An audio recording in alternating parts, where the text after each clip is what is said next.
Now I can start the session.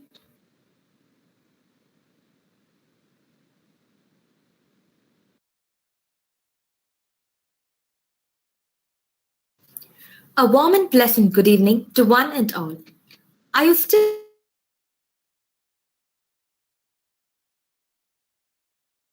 Then you are at the right place, and I'm pretty sure that you will get a clear idea after today's session.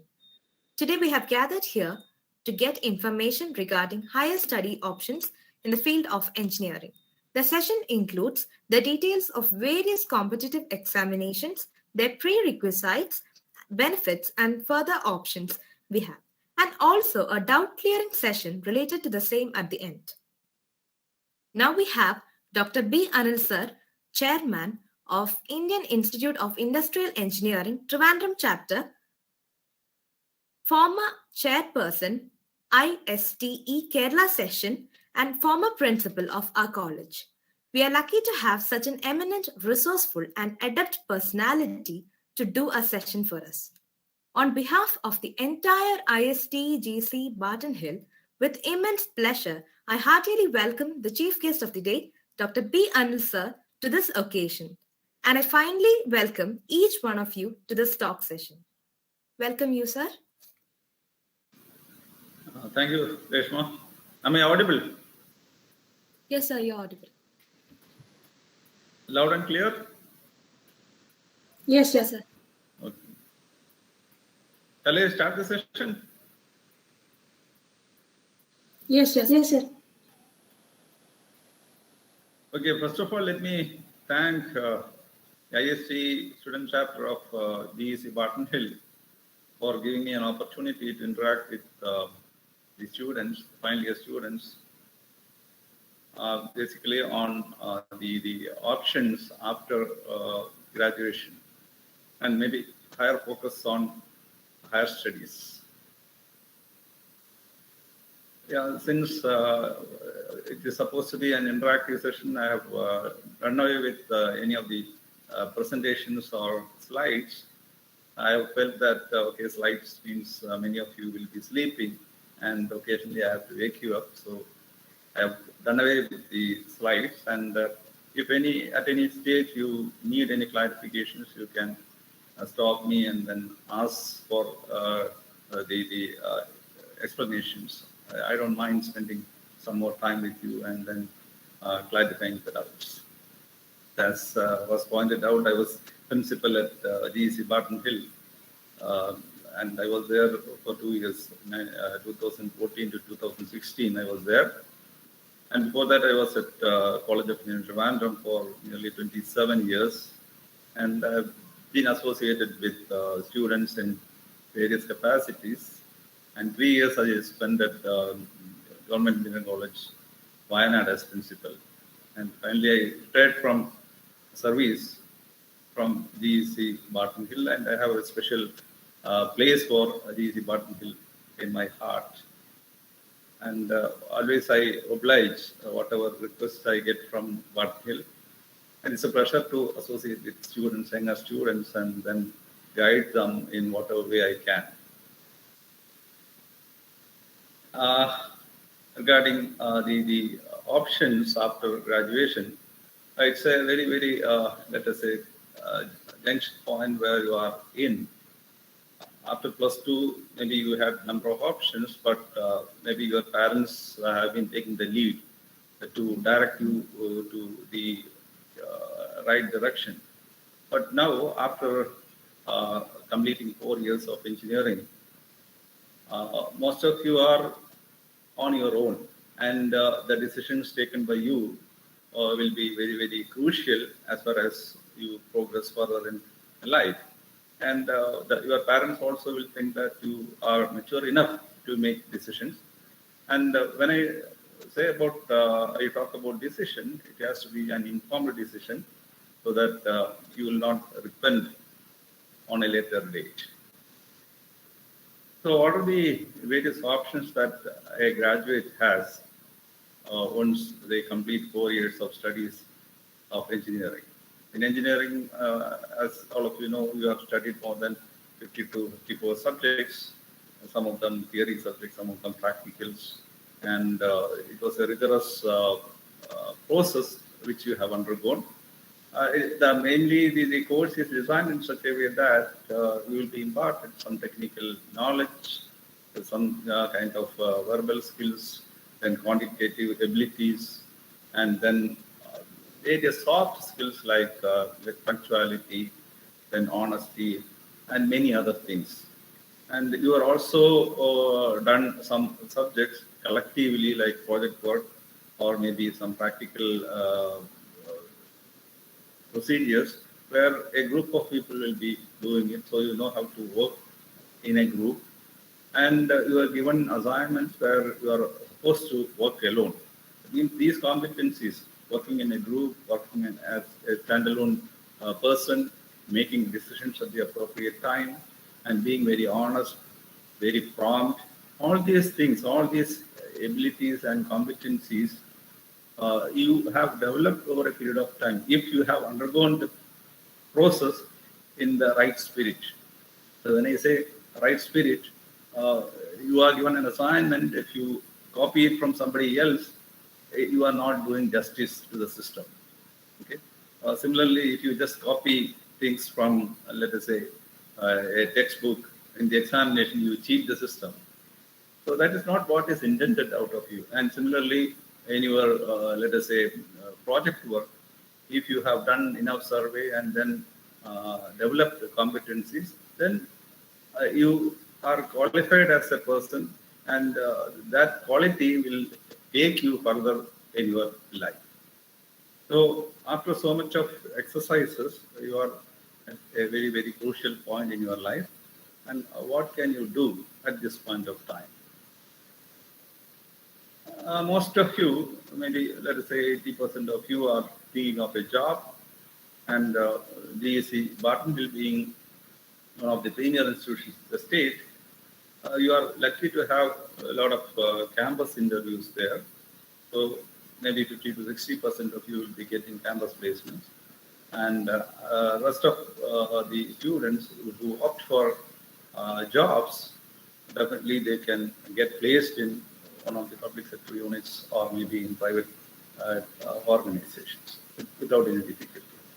And some of the students have the option to go for non-engineering kind of jobs. Like there are people who prefer banking or insurance and things like that. So as a graduate, you can choose for such options. And in banking sector also, there are technical jobs which needs competencies which you have developed during your studies, and let us say IT-related jobs which require engineering competencies and computer science options. So banking, insurance, all such sectors also need engineers. And even otherwise, if you want to do some officer kind of job, many people go for that kind of job as well.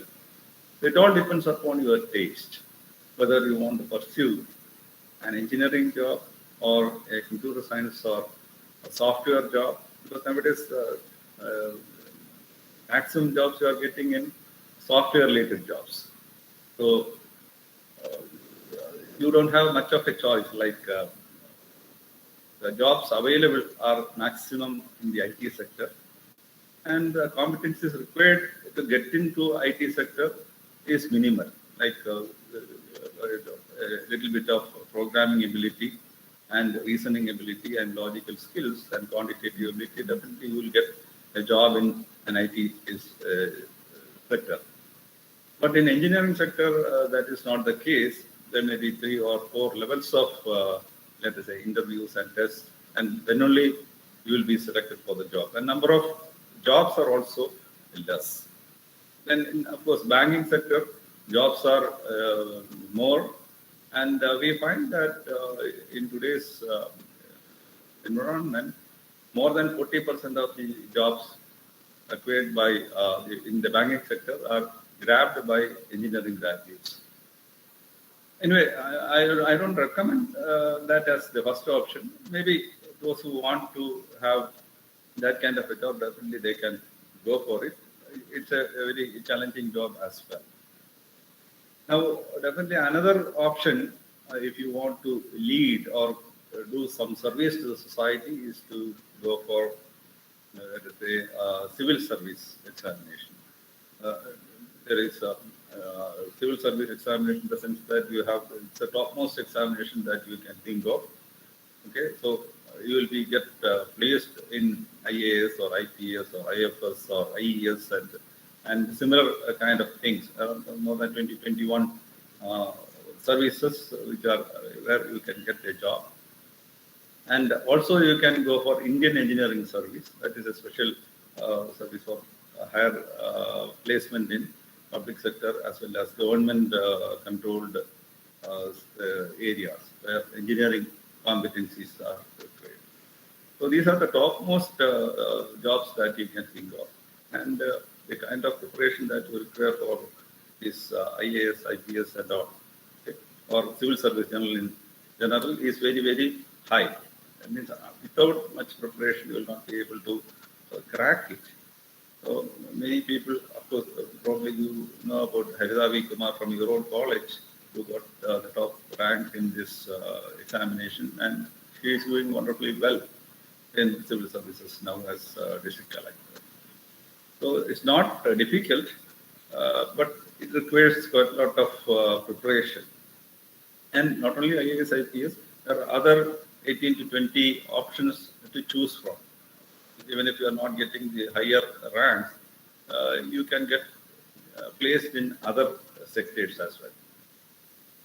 But as I said earlier, it requires continuous practice and general reading and preparing yourself for interviews, then group discussion and other kinds of things. So special coaching may be required. And 2 to 3 years of preparation will definitely help you in cracking this IAS examination or civil service examination. Now, another option that you can think of is entrepreneurship.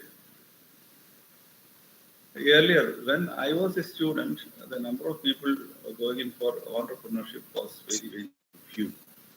Maybe the people from business families, they used to go for entrepreneurship. Others used to go for some secular jobs. Nobody wanted to take any risks. But today that is not the case. The government also is willing to support you, and the startup ecosystem is very, very vibrant and it is very supportive. So those who want to take up entrepreneurship, definitely there is a chance. So from Barnhill also, we have a number of startups and many are doing well. Okay. So I remember in Barnhill in 2015, the first startup was started when I was the principal there. Geetu Shivakumar, she is doing well now. Okay, so her company came out from GSA Barnhill. So she is so committed. So people who have a passion for entrepreneurship, who want to do something on their own, who have some business idea, the system will support you if you want to take up entrepreneurship. Of course, we need a separate session altogether to discuss on various aspects of entrepreneurship and how you can take it forward. I hope the student chapter will take an initiative to give some awareness on the entrepreneurship also. And finally, the option that we want to discuss today is on higher studies. The higher studies, you can do it in India or you can go abroad. Both options are available. Unlike earlier years, now we find that people who opt for higher studies abroad are more, because people are more aware that such opportunities are there. And when I was a student, this kind of awareness program was also not there. So one has to take lead from maybe some seniors or maybe read something. And those days, the internet and other things also, getting the information itself was difficult. But now you are all lucky that in your fingertip, you get all the information. In the world, you know, in which university, what course is there, what are the requirements, all that you can get. If you have an inclination and if you can spend some time all this information can be obtained. And there are discussion groups which are going on. So if you pose a question, they will help you in getting the answers. Okay. So you are a lucky lot as far as this generation as a whole. I would say that you are lucky. Because the kind of facilities that you have are helping you to advance your career. And coming to higher studies in India, anyway, I will discuss briefly on higher studies abroad as well. In India, for engineering, the main institutions where you can go for post-graduation is IITs, IISc, then National Institutes of Technology, and state-run colleges. And then, of course, there's a gamut of private institutions where the AICT and NACE courses are available. So if you want to get admission to these institutions, you have to crack the GATE examination. Most of you are aware, because it's not anything new. GATE examination you have to crack. And based on the GATE score, the admissions are awarded to the students. And usually for Indian Institutes of Technologies, you need to come in the topmost bracket, otherwise admission will not be guaranteed. Because the total number of seats available in this category will be less than, let us say, 3,000, 4,000. So out of 2 lakh or 3 lakh students which are passing out from various engineering colleges in the country, you have to be among the first 3,000 students to get admission to one of the Indian Institutes of Technology. So in the next level, we have NITs, National Institutes of Technology. So most of the states have one NIT. And there again, they are centrally funded institutions. Facilities are more, and the faculty and facilities are comparable to that of IITs, even though not up to that mark, but definitely the ambience is different.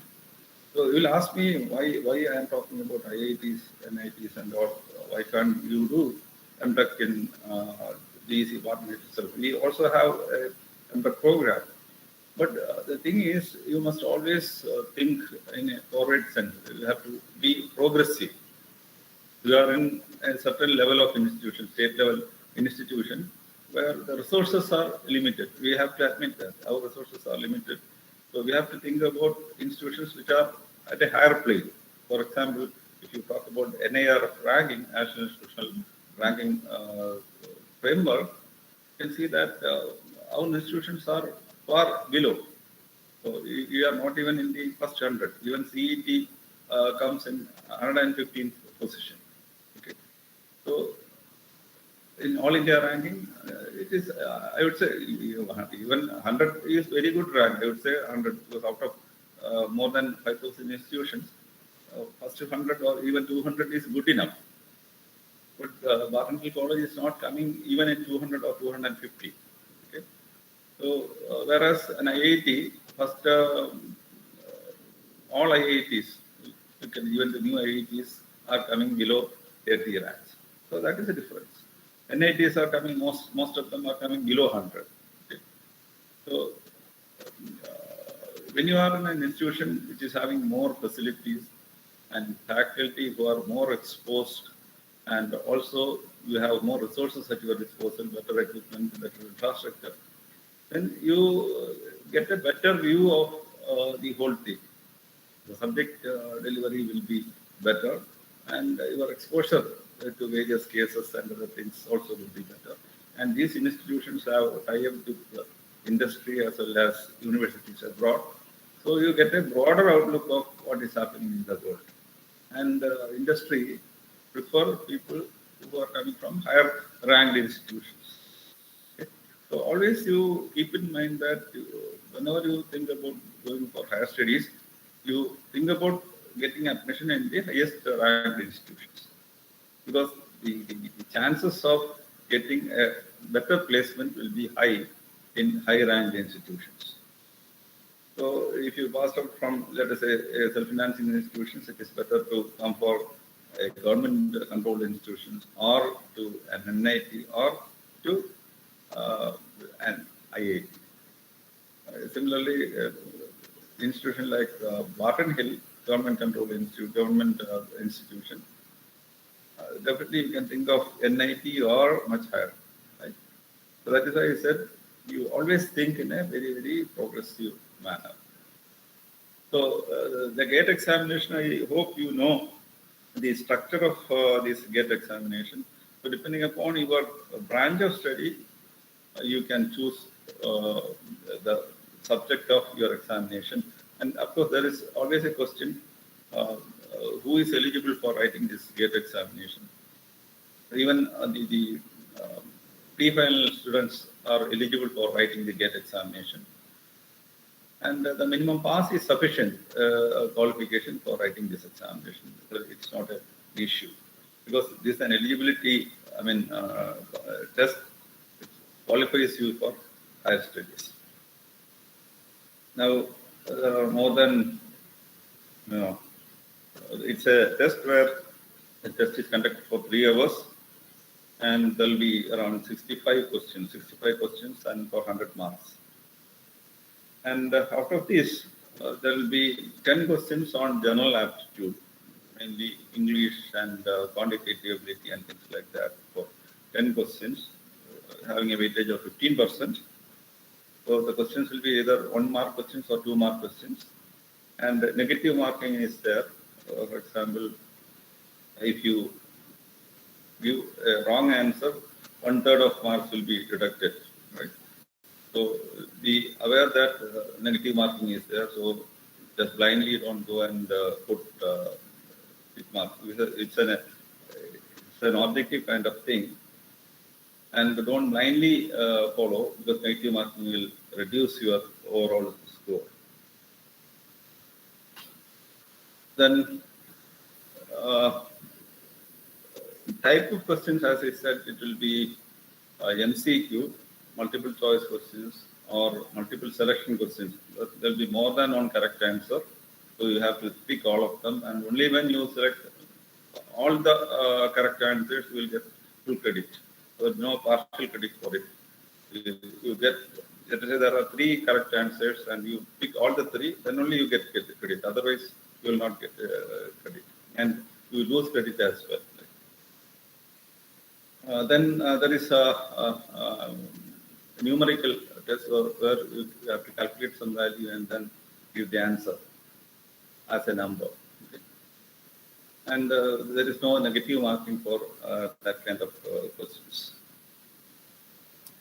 Then either you can choose one subject or you can appear for 2 subjects also.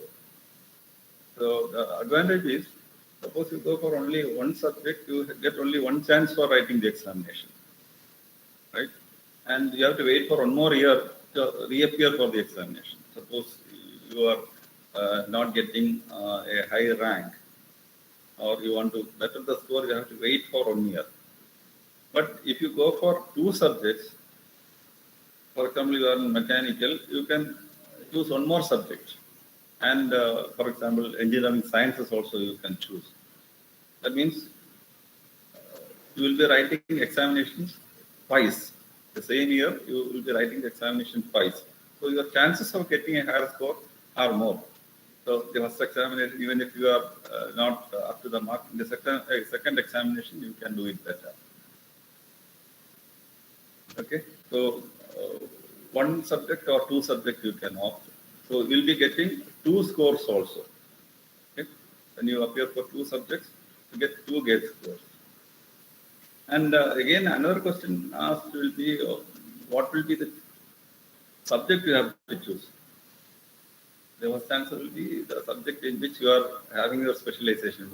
Mechanical means it's better to go for mechanical. But nothing prevents you from appearing for civil.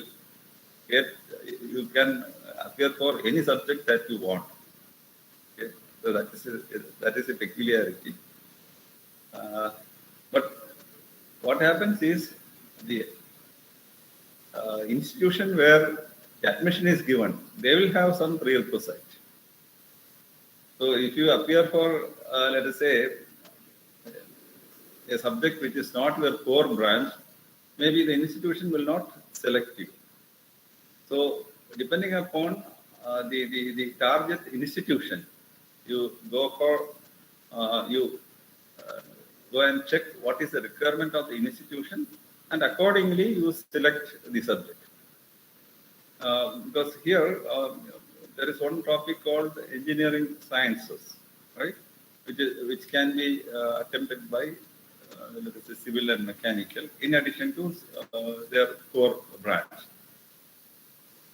Here, some specific subjects are there which enable them to go for some of the branches of higher studies, not all. For that, you have to verify with the institution where you want to take up higher studies. Otherwise, you will end up in trouble, because you will get a score and maybe it will not qualify you to get admission to that institution for the subject which you prefer. So that you verify and you choose the subject.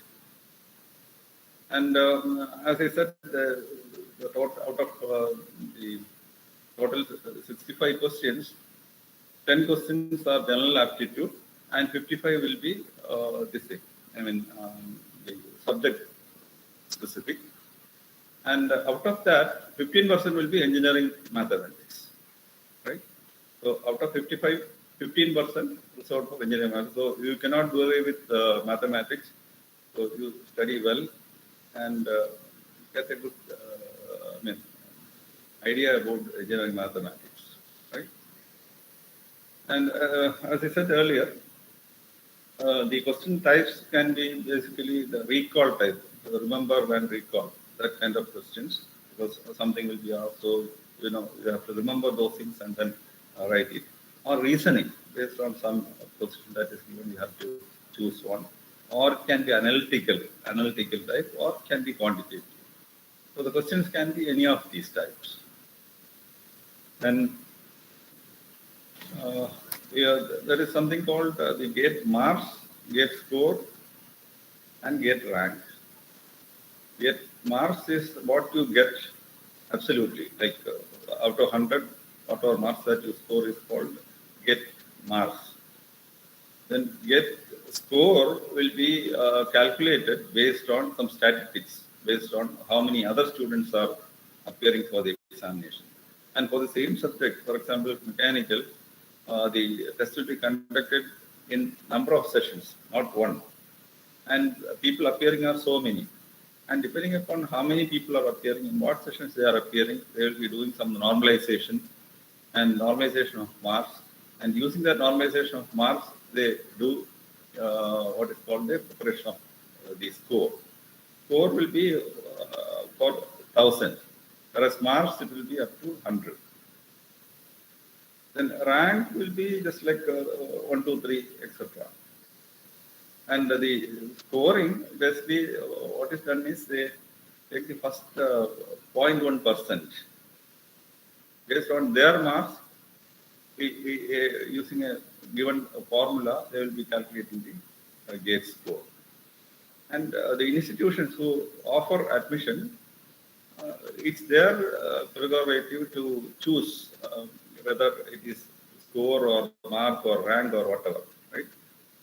But it doesn't matter because it's all related and interpreting it in a different manner. Whether it is marks or score or whatever, it doesn't matter. And your gate score will be valid for 3 years. And of course, it varies from year to year. But I think for 23, it is 3 years. And of course, all these details are given in the brochure.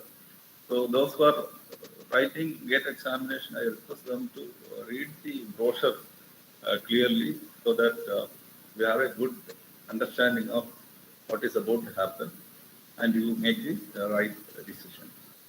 So it is available in the gate website, and the soft copy is available which you can download and then study well.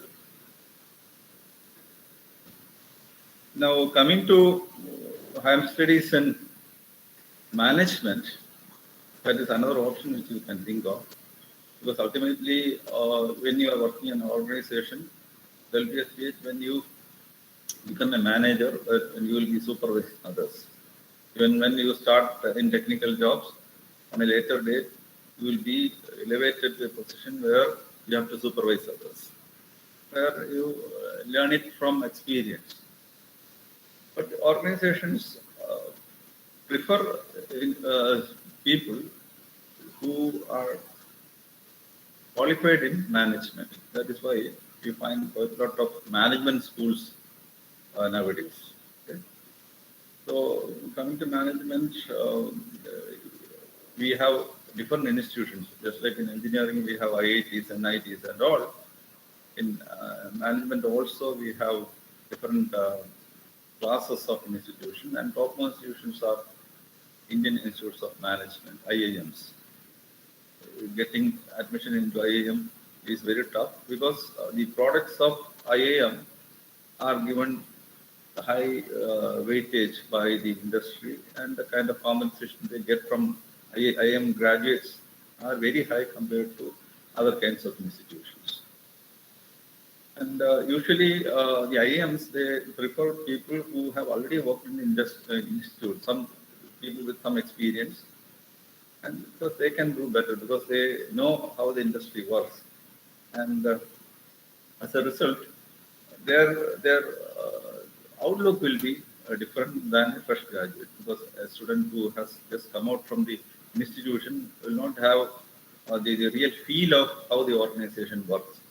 Because in engineering college, as you know, you are having a very, very nice time, and people think that this is the way the world works. That's not so. Once you go into the industry, you know that it's an entirely different world. It's a harsh world where you have to face the reality, and things won't happen as you prefer. Okay? So once you have faced harsh realities for 2 years, you get prepared. Okay? And if you learn management over the experience, you are preferred by other industries who require people with experience plus management studies. Okay. Anyway, for graduates, fresh graduates also, you can go for IIM or MBA. In IIMs, actually they call it as PGDM, and some institutions, the government has allowed them to give MBA, because IIMs are not universities. So earlier they could give only postgraduate diploma in management, but now the government has allowed to award MBA degrees as well. It doesn't make a difference, because even with PGDM, they were given the highest ranking, and they are the most sought after graduates in the country, not only by Indian companies, by international organizations also. They are much sought after. So how do we get admission to IIMs? Because the common admission test, or CAT examination, is the one. So cracking CAT is again just like the civil service examination. This is also a very, very strenuous effort. Basically, you have to be very, very knowledgeable about the general awareness must be there, then verbal ability must be there, language comprehension, then logical reasoning, quantitative techniques, and data interpretation. All these things will be checked in the test. In all management tests, not only CAT, there are other tests like MAT.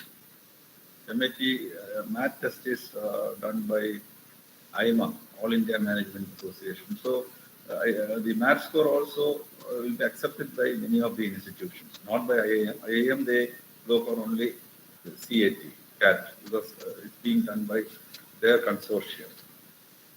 Then the AICT is conducting a management test, the CMAT, the Common Management Admission Test. So for any AICT controlled management school, KMAT is preferred. Then even in, CMAT is preferred. In Kerala, they have introduced what is called a KMAT, Kerala Management Aptitude Test. That is also possible. And there are other, some private institutions which conduct their own tests.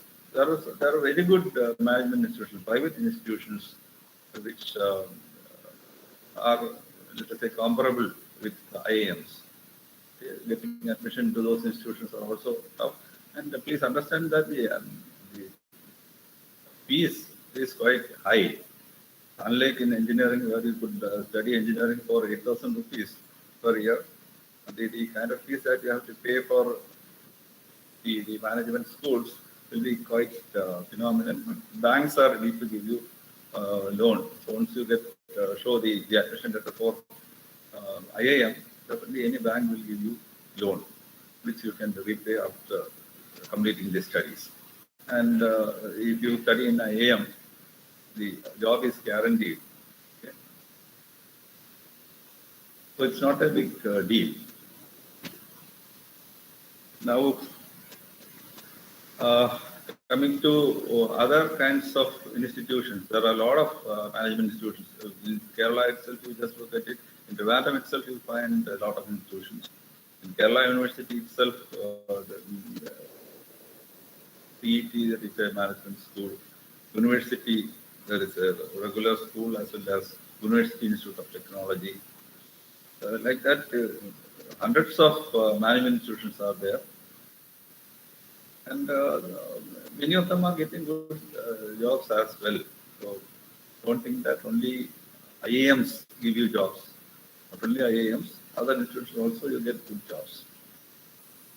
So management is another option which you can think of. Then coming to higher studies abroad,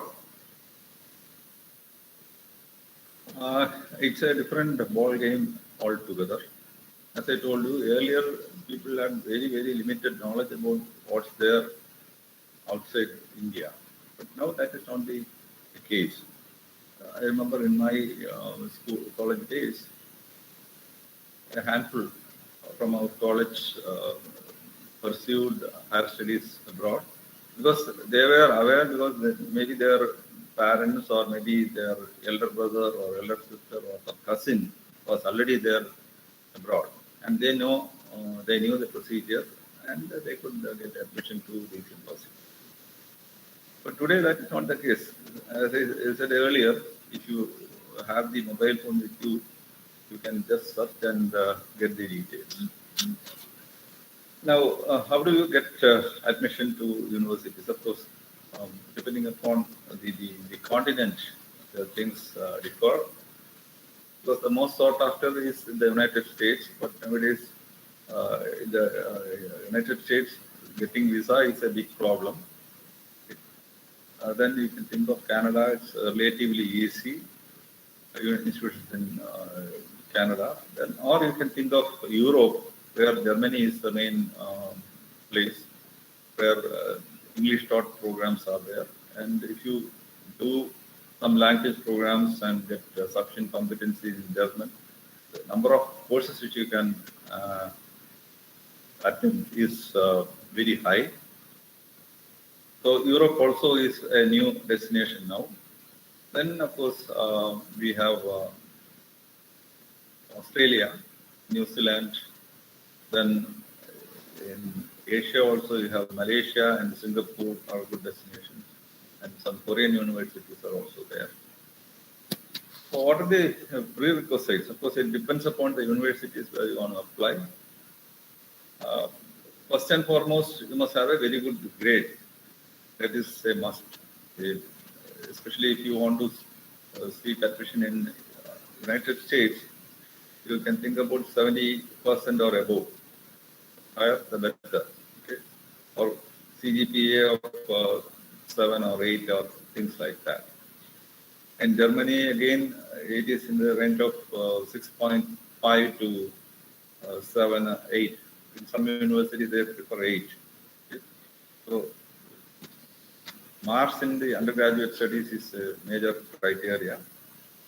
course, you have to get a transcript from the university, that is consolidated mark list from all semesters together. So you have to get the transcript. While applying, you have to upload the transcript. So official transcript you have to get from the university, maybe for 1,000 rupees. By paying the fees, you will be able to get the transcript from the university. Then you have to write a why you want to take that course and what are the qualifications and why you are passionate about the studies. That means you state that you are very serious in pursuing studies in that institution. So you have to do some surveying, and depending upon what kind of work that is going on in the university, or at least some professors who are doing the work, you have to tune your statement of purpose accordingly so that they get impressed and they give higher weightage to your application. So preparing the statement of purpose is a very, very serious affair in applying for studies abroad.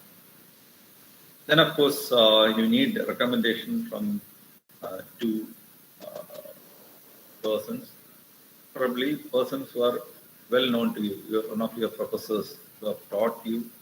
Don't take anyone who is high up in the position.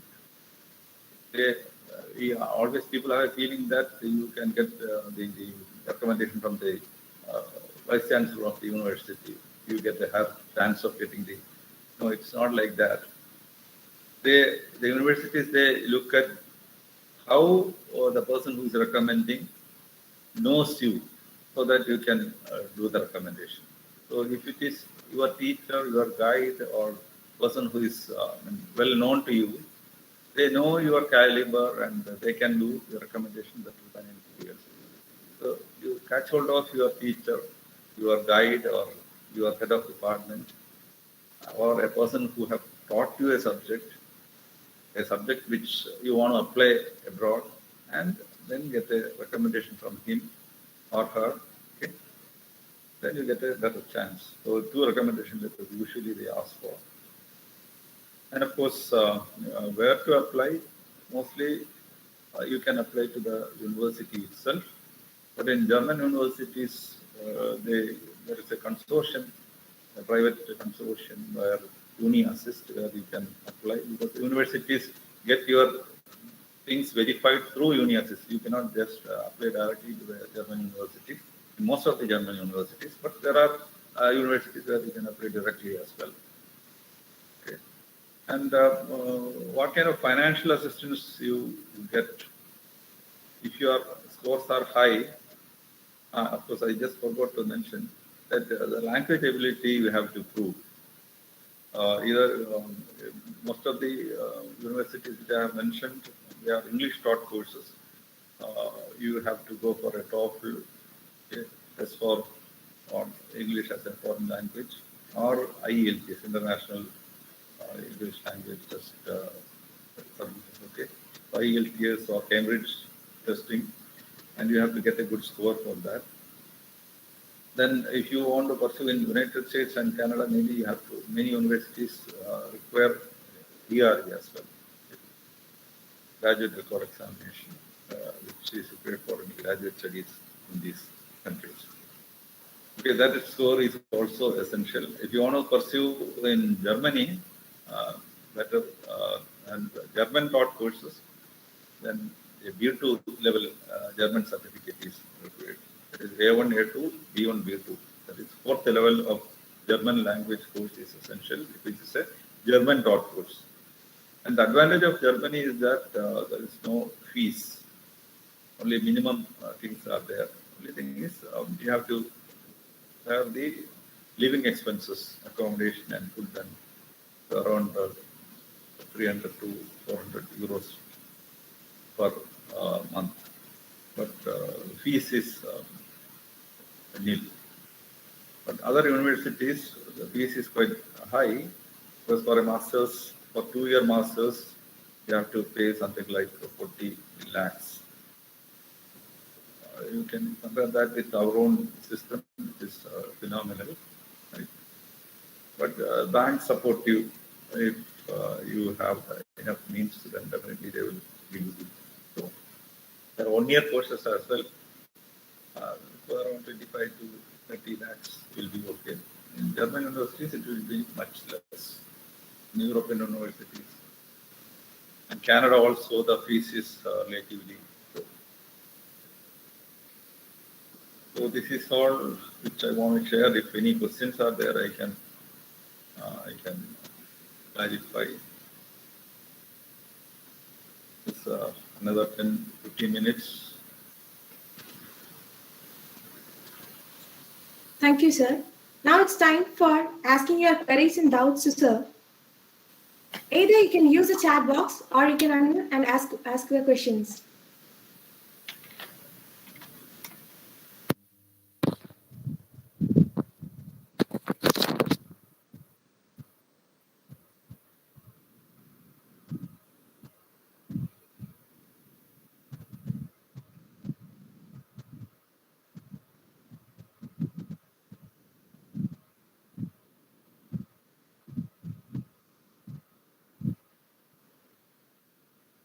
Either we have understood everything or maybe. Is there any questions?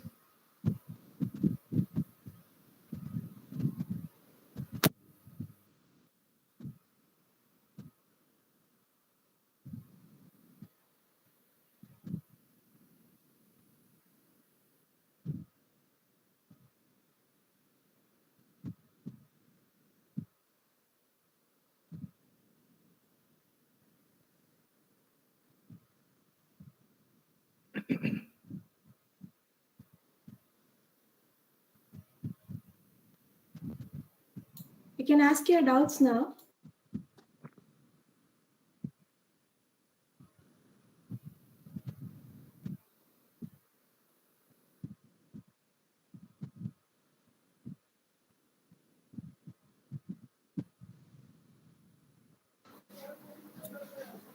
Hello, sir. Am I audible? Yes, tell me.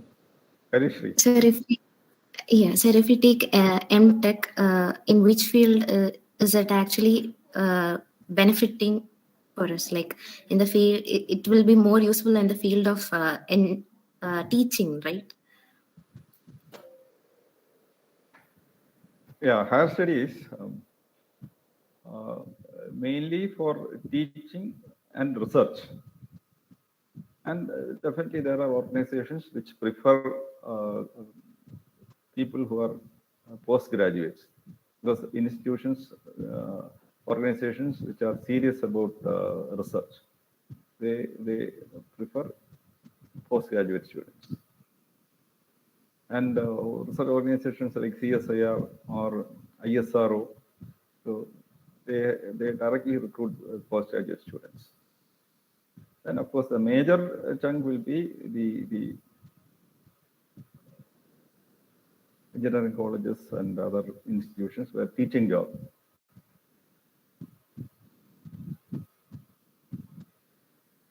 But the 2 years of studies will enable you to understand the subject better in a way, and then you can go for public sector units. Because for appearing for GATE, please, yeah, this I forgot to mention.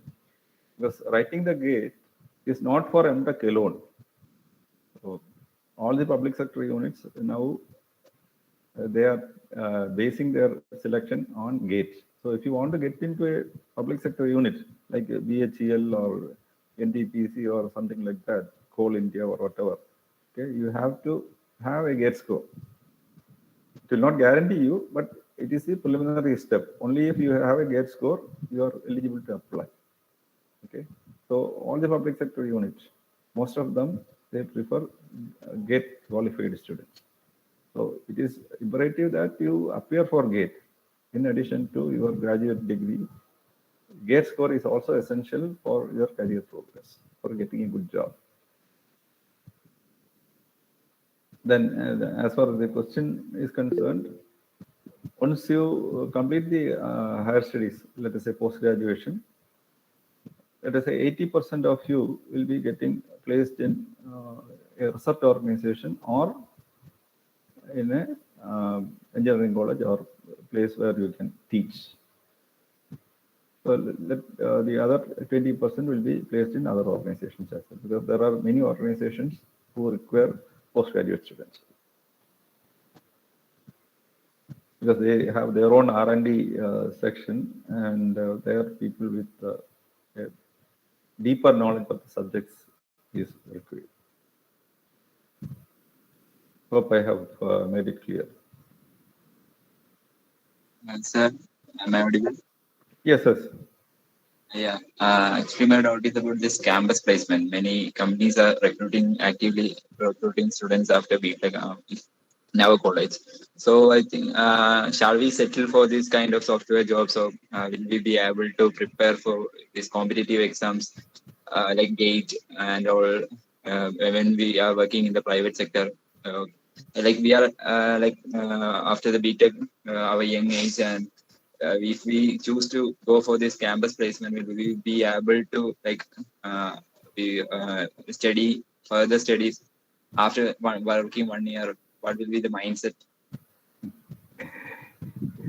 Yeah, actually, to be very honest, let me tell you that whether it is GATE preparation or IS preparation and all, it is not after your studies. The preparation has to be during your studies.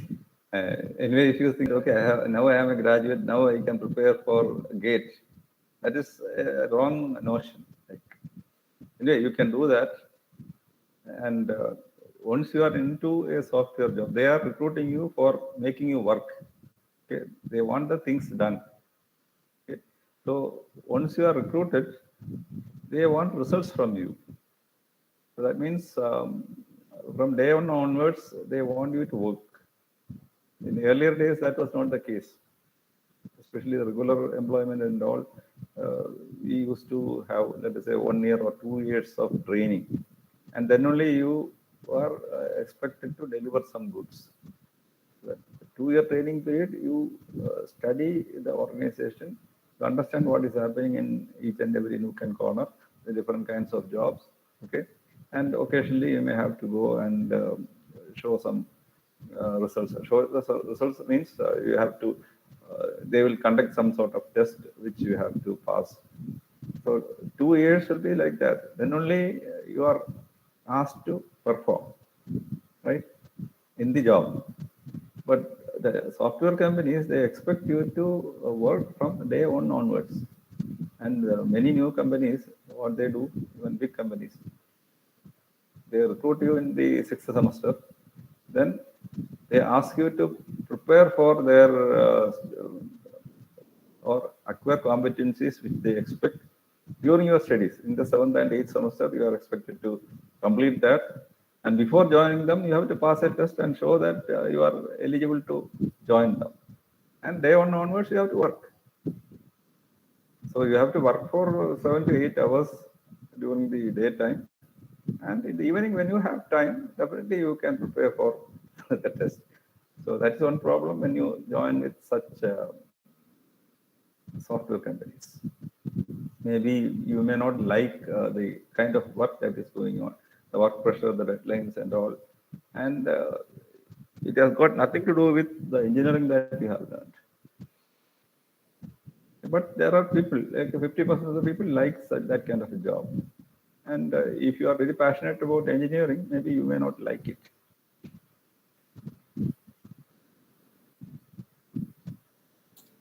So there are some questions in the chat box. Chat box, okay, let me see.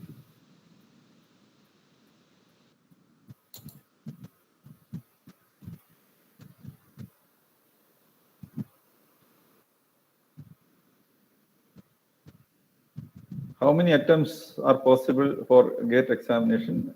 Earlier there was no restrictions, but you may have to refer their brochure, their website. But as far as I know, there were number of attempts unlimited. But please verify. I am not sure about the present status. Kiran MS, so what is the eligibility criteria for MTech admission in IAST?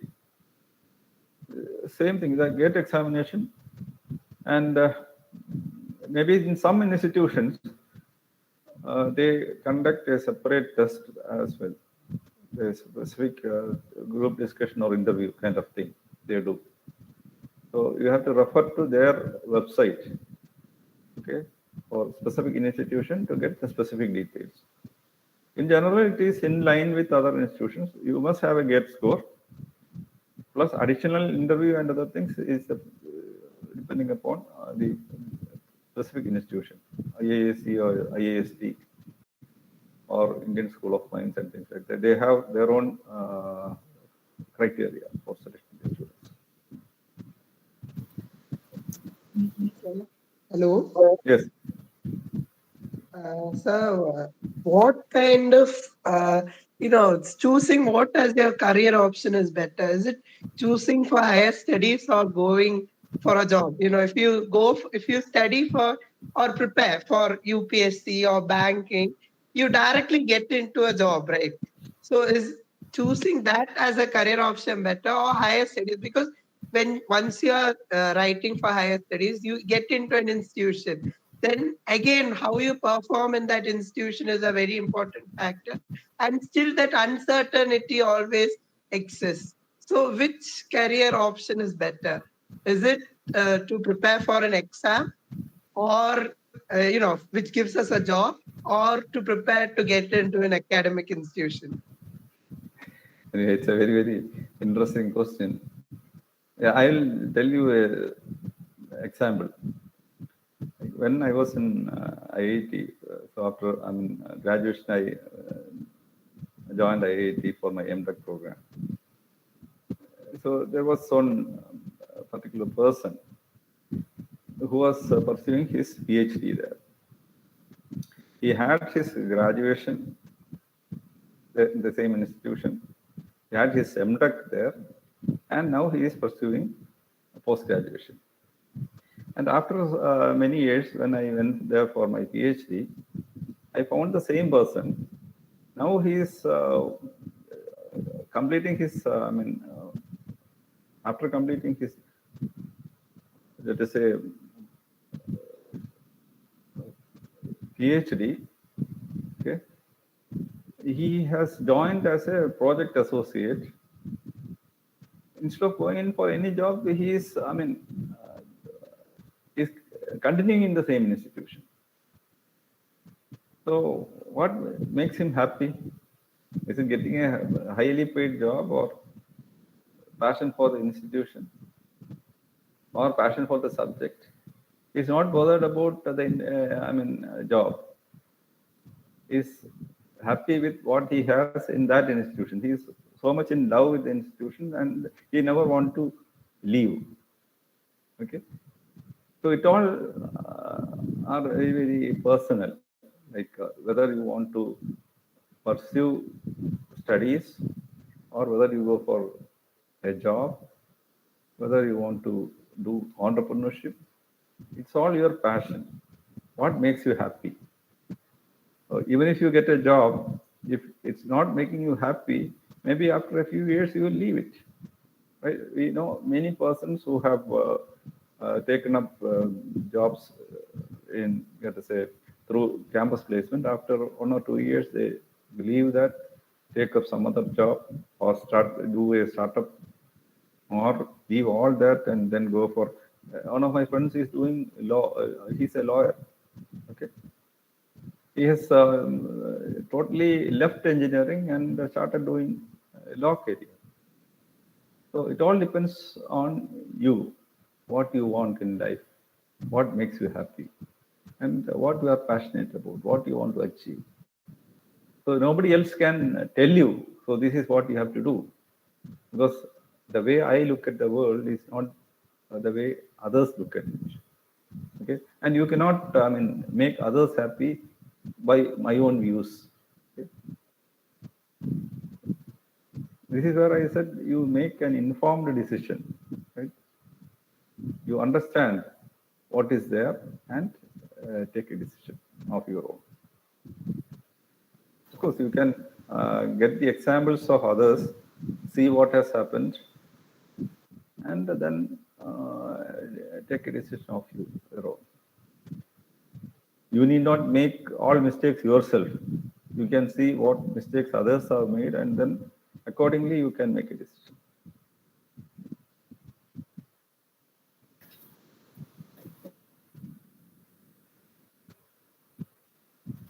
Good evening, sir. Sir, I'm Reshma Ramesh. Sir, if I would like to work in a public sector service in India, so will it be good to do MTech from a reputed institution from India or an MS from outside? What is the main difference between that, sir? Which one will If be you actually there is not much of a difference, but once you are in an institution abroad, that too a good institution.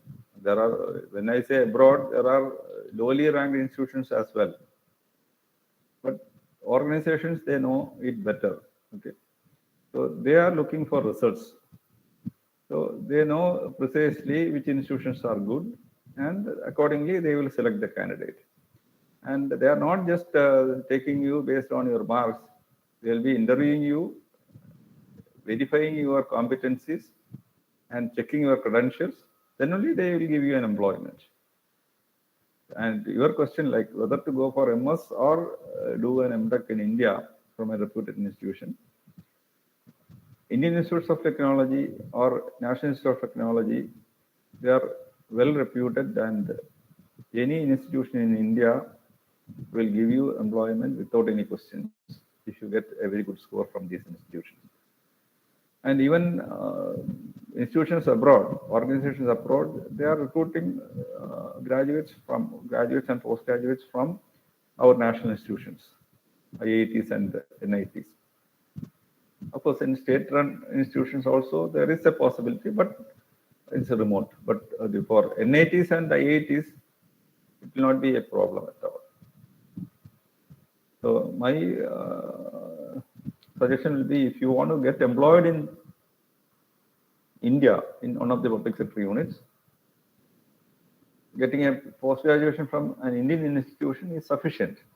Because in order to get an MS, you have to pay a very high fees unless you get a scholarship. Of course, the scholarship option is there. Many institutions abroad, they give you very good scholarship. Maybe fully,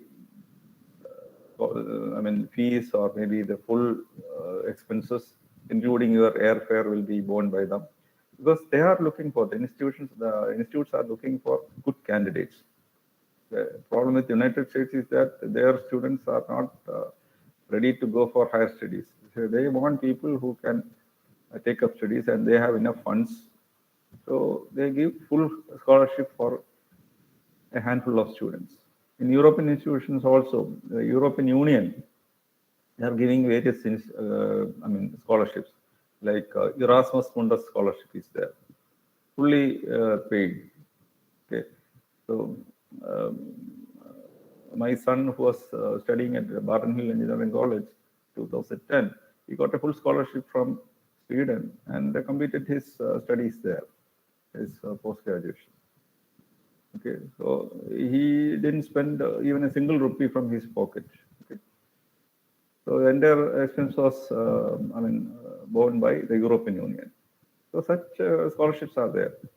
So if you are getting a full scholarship from any of the universities abroad, okay, you can go for it. But what happens is the students who go abroad and they are getting familiar with the system there, they have the comforts of that environment, they never return to India. Only very, very few people are coming back. So once you get abroad, you become one of them.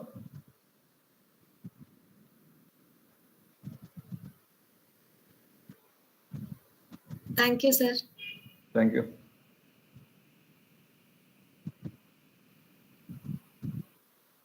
What is that? What about TA or RA funding for doing higher studies abroad? Yeah, that is one option. As I said, abroad, the main problem is they don't have enough hands to man their facilities. So most universities, they give you teaching assistantships. The teachers, they don't have enough time to do the corrections of the assignments, or the library, they need people to stack the books, or some odd jobs in the university library and things like that. So they give you a teaching assistantship. Okay, so even if you are not getting scholarship, there is definitely a chance for you to get some assistantships, because there are not many people to do these jobs in these countries. So they give you, so that will maybe partially cover your expenses. But don't depend on all that. If you are getting it, well and good. But in United States, definitely you get it. Europe, to a certain extent, in Germany and all, they give some scholarships. Scholarship, not scholarship. Are talking about the teaching assistantships and other types of assistantships. So scholarship is one thing. This TA is something else. It's a kind of part-time job.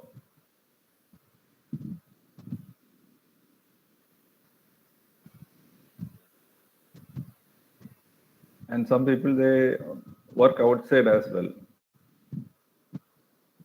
Not only in the university, in outside odd jobs they go and then do it. Even some people I know, they were doing the food delivery.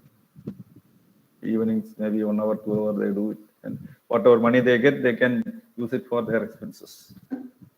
But it's all tough. But money is there. Money is there.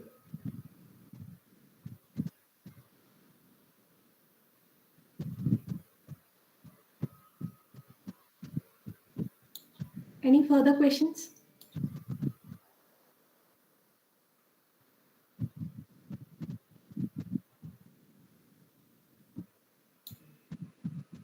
I hope all your doubts are discussed. Thank you, sir. Now I invite Harishri G, Chairperson of IST Student Chapter GC Barton Hill, to present the memento to the speaker.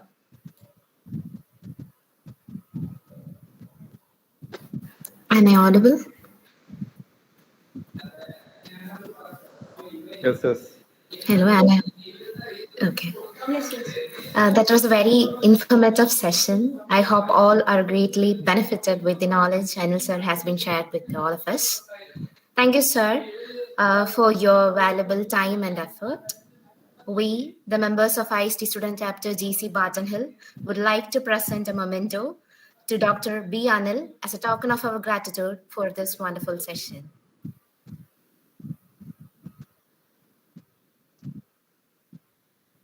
Thank you. It's my pleasure to be here, and I enjoyed session. Okay, so especially the interaction with the students was very enlightening, and I look forward for maybe further discussions or sessions.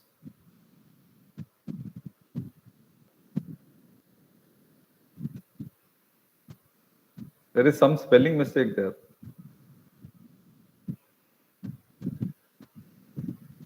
My name is not written correctly.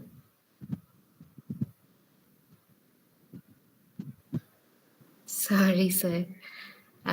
Anyway, thank you, sir, for the session. Okay. Thank you. So I'm leaving now. Sir, next I invite Reshma for the vote of thanks. Okay. No problem. Gratitude is the most exquisite form of courtesy. Thank you very much, sir, for sharing your valuable thoughts and information regarding higher studies options in the field of engineering, and also for clearing our doubts. I'm sure that we will make the best out of this wonderful session, sir. It goes without saying that this event wouldn't have been successful if it weren't for all the participants who put in their best effort. Once again, thank you all for your support, and we hope to see you all again. Thank you, sir. Thank you all. Thank you. Good night. A feedback form is shared within the chat box. So please fill that form. Those who fill that form will only get the certificates. Before leaving, please fill that form. After filling the form, you can leave the meeting.